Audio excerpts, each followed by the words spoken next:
E aí, a Exec no Brasil, eu sou Rafael, sou VP ODI da Exec Natal e sou NST Consideration Evolution de ODI e estou aqui para falar um pouquinho sobre como vender o produto, o nosso produto, né? O empreendedor global. E aí, começando pelo fluxo de vendas, como é que funciona e as etapas dele, então o Open, abordado, Info Session, Applied, Accepted, Approved.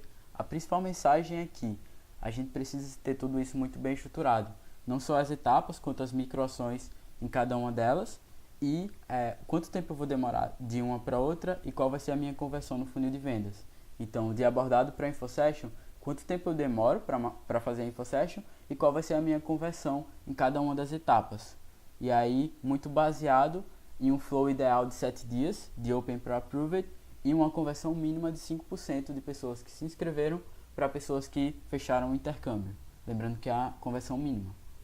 E aí, uma dessas etapas é a consultoria, né, a InfoSession. Então, como ter uma consultoria efetiva? O que é que eu preciso ter de inputs? O que é que eu vou fazer na consultoria e o que é que eu quero ter como resultado disso? Então, de inputs, a gente tem a inscrição do EP. Então, a gente sabe se ele possui os pré-requisitos, a gente sabe qual subproduto ele tem interesse e a gente pode ter já o currículo dele em mãos. E aí, coloquei um asterisco porque alguns comitês trabalham dessa forma e outros comitês pedem o currículo só depois. E aí, na consultoria em si, o que é que precisa acontecer? A gente precisa usar Spin Selling. A gente não pode deixar com que a nossa consultoria seja um monólogo sobre a Exec e só jogar informações para o EP.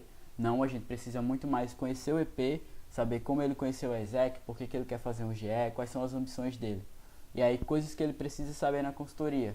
A Exec Way, entender sobre GE, os mínimos, o que é, os suppliers, os benefícios, os custos e benefícios, o processo seletivo, então como é se aplicar na vaga, se aceito, e o passo a passo. Tudo que vai acontecer a partir da InfoSession, ele precisa saber o que vai acontecer e qual o prazo para que isso aconteça. E aí de output, o que é que a gente quer ter? A gente quer ter next steps muito claros, a gente quer tirar todas as dúvidas do EP e a gente quer ter um EP alinhado. E aí falando um pouquinho sobre EP Management, que nada mais é do que a gestão do EP durante essas etapas. O que é que a gente tem aí de dicas? Sempre tem a DDLs. Então, mais uma vez eu bato nessa tecla. A gente tem que evitar conversas como vou falar com os meus pais e depois te dou um retorno, ou vou olhar essas vagas e aí depois te falo o que eu achei. Não, tudo precisa ter uma DDL para que a gente não se perca e o nosso EP não se perca junto com a gente. E aí não adianta de nada ter DDL se a gente não traqueia. Então, ter uma rotina de acompanhar se as coisas estão acontecendo. Caso elas não estejam, como que a gente pode fazer com que elas comecem a acontecer?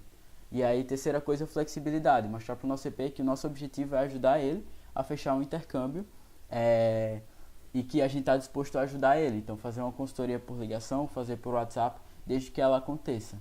E aí, ao mesmo tempo, cobrar urgência. Então, fazer com que o EP veja o processo de fechar, dar um approved, como um processo seletivo de fato, para que ele leve tão a sério quanto ele levaria um processo seletivo de estágio, por exemplo. E aí algumas mensagens que cobram um pouco de urgência. As vagas são limitadas, você está concorrendo com o mundo inteiro. E não é só você que quer essa vaga, não é só você da cidade que está interessado.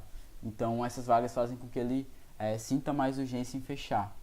E aí, por último, direcionar o EP para as oportunidades certas. Gente. É nosso papel identificar o perfil do nosso EP, o currículo do nosso EP e saber direcionar ele para as oportunidades corretas e não mostrar muitas opções. Porque a gente sabe que quanto mais opções a gente mostra, mais o EP vai demorar a escolher e mais inseguro ele vai estar sobre a escolha dele.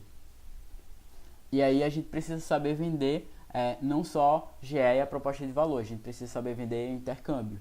E aí existem outros aspectos que a gente precisa saber. Então não é só a proposta de valor de GE, mas sim saber vender países e cidades dos nossos principais suppliers e saber vender JD startup. Até porque quanto mais visível, quanto mais palpável for para o EP, mais ele consegue se imaginar no intercâmbio e mais ele pode querer fechar.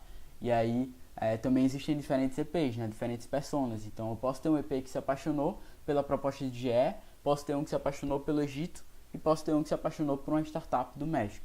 E aí eu preciso ter esses 3 conhecimentos para que meu argumento de venda seja melhor.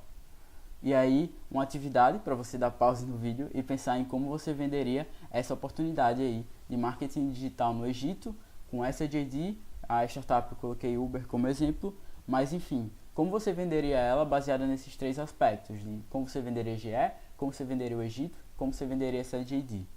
E aí aqui eu coloquei uma lista de alguns materiais para que, enfim, a principal mensagem é não se acomodar com o que a gente já sabe, com o que a gente já tem, mas sim procurar aprender cada vez melhor sobre vendas para dar um atendimento melhor para os nossos EPs.